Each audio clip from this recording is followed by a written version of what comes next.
Recently, someone asked me if there are any subtle questions you could ask a man to see if he has a red flag. Because obviously, when you see one red flag, that's when you should stop. You don't keep going.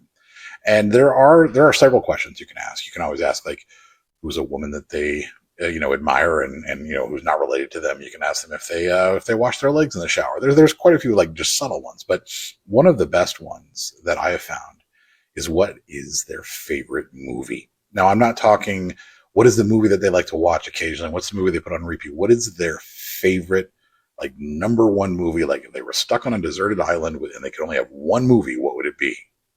And there are some red flag movies. Now, interestingly, this only applies to men, not to women, because movies in general, media in general, is designed for men by men.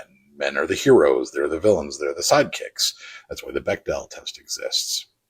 So overall, women view movies differently than men do.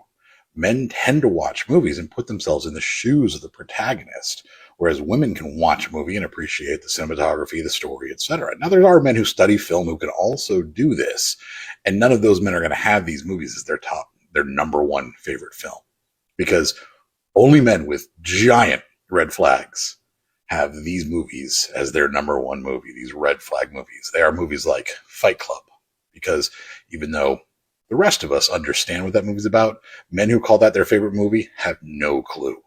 Movies like Wolf of Wall Street, Clockwork Orange, American Psycho, Falling Down, movies like that, where there is an irredeemable protagonist and there is no redemption arc. Joker is another good one too. Those are red flag movies. So if a man tells you that that is his number one favorite movie, run. Now, there are other movies like, Lord of the Rings and The Matrix and things like that, that if those are men's favorite movies, there might be a red flag in there, but there's enough in there that they can also enjoy Bond films, Indiana Jones films, that it doesn't immediately mean a red flag. It just means, like, hey, pay attention to other things they might say or do.